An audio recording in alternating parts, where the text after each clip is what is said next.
Raja Saab cinema చూసి బయటకు వచ్చిన తర్వాత దాంట్లో ప్రభాస్ గారు ప్లే చేసిన క్యారెక్టర్ ఏదైతే ఉందో అది చూసిన ఆడియన్స్ కి కొన్ని సంవత్సరాలు అయితే గుర్తుండిపోతుందంట.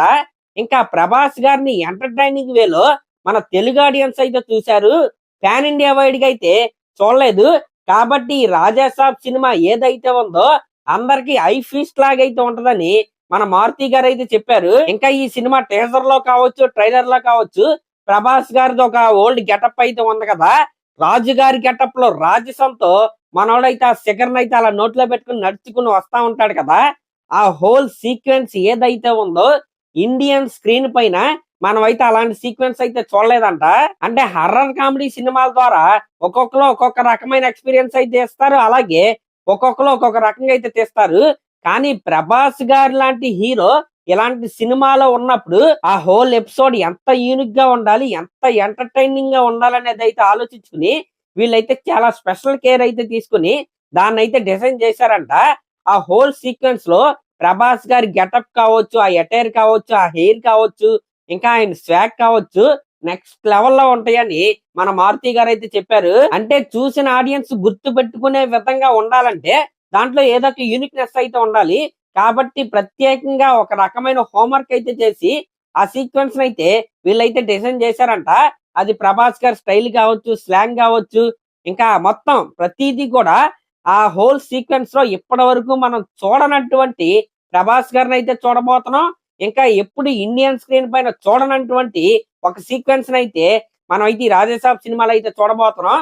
ఈ సినిమాలో one of the major highlight అన్నమాట ఈ సీక్వెన్స్. ఇంకిది పక్కన పెడితే నిన్న రాత్రి ఈ సినిమాలో వన్ ఆఫ్ ద హీరోయిన్ గా చేస్తున్న మాలవిక మోహన్ గారిది అయితే ఫస్ట్ లుక్ అయితే రిలీజ్ అయింది. అంటే అఫ్ కోర్స్ ఆల్రెడీ టీజర్ లో ట్రైలర్ లో మనం అయితే చూసాం, కానీ ప్రత్యేకంగా ఆవిడ క్యారెక్టర్ పేరేంటి అని చెప్పి అయితే ఫస్ట్ లుక్ పోస్టర్ అయితే రాలేదు. నిన్న అయితే ఒక ఫస్ట్ లుక్ పోస్టర్ అయితే వీళ్ళైతే రిలీజ్ చేశారు. ఈ సినిమాలో ఆవిడ ప్లే చేస్తున్న క్యారెక్టర్ పేరు భైరవి అంట. ఆ పేరు వింటేనే నెగిటివ్ వైబ్స్ అయితే వస్తున్నాయి కదా. ఈ టీజర్ లో కావచ్చు, ట్రైలర్ లో కావచ్చు, నాకు అనిపించింది ఏంటంటే ప్రభాస్ గారిని ట్రాప్ చేసే క్యారెక్టర్ లో ఈవిడ కనపడుతుంది అనే ఒక ఐడియా అయితే మనకైతే వస్తుంది.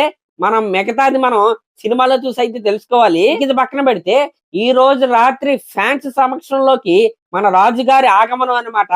ప్రతి ఒక్క ఫ్యాన్ కి చెప్పేది ఏంటంటే ఆ ప్రీ రిలీజ్ ఈవెంట్ కి మీ దగ్గర పాస్ ఉంటేనే ఆ ఈవెంట్ కి అయితే వెళ్ళండి, పాస్ లేకపోతే ఈవెంట్ కి అయితే వెళ్ళొద్దు, ఆగిపోండి. ఎందుకంటే అక్కడ ఓన్లీ పాస్లు అంటే అది ఫిజికల్ పాస్ ఉన్న వాళ్ళని లోపలికి అయితే పంపుతారన్నమాట. ఇంకా పాస్ లేని వాళ్ళని లోపలికి అయితే ఎంట్రీ అయితే ఉండదు. ఎందుకంటే పోలీసులు వాళ్ళు చాలా అంటే చాలా ఆంక్షలు అయితే పెట్టి పర్మిషన్లు అయితే ఇచ్చారు. ఎక్కువ క్రౌడ్ గ్యాదర్ చేయడానికి కూడా వీళ్ళకి ఛాన్స్ అయితే లేదన్నమాట. ఒక లిమిటెడ్ ఈవెంట్ మాత్రమే ఇది, ఓన్లీ లిమిటెడ్ పీపుల్ కే ఇక్కడికి ఎంట్రీ అయితే ఉంది. అంటే పాస్ ఎవరి దగ్గరికి అయితే ఉందో వాళ్ళే లోపలికి అయితే పంపుతారు. కాబట్టి అక్కడికి తండోపతండాలుగా అయితే వెళ్ళిపోయి అక్కడ రసాబసా అయితే క్రియేట్ చేయొద్దు. ఇంట్లో కూర్చొని అయితే చూడండి, లేకపోతే ఫోన్లో అయితే చూడండి. కానీ అనవసరంగా అక్కడ వరకు వెళ్ళి డిసప్పాయింట్ అయ్యి వెనక్కి తిరిగి అయితే రావద్దు, పాస్ లేకపోతే ఎంట్రీ అయితే ఉండదు. మరి అదనమాట మ్యాటర్. ఇంకా ఈ రోజు ఈవెంట్ లో రాజే యువరాజే సాంగ్ అయితే రిలీజ్ చేస్తారు. ట్రైలర్ కట్ట కూడా రిలీజ్ అవదన్నమాట. ఇంకా మిగతా వాళ్ళందరూ కూడా సినిమా గురించి అయితే మాట్లాడతారు. మన ప్రభాస్ అన్న స్పీచ్ కూడా లాస్ట్ లో అయితే ఉంటది. అసలు చూసేదే ఆయన కోసం కదా, అంటే ఆ ఈవెంట్ కి వెళ్ళేదే ఆయన గురించి కదా. మరి అదన్నమాట మ్యాటర్. మరి దీనిపై మీరేమనుకుంటున్నారో కామెంట్ చేయండి.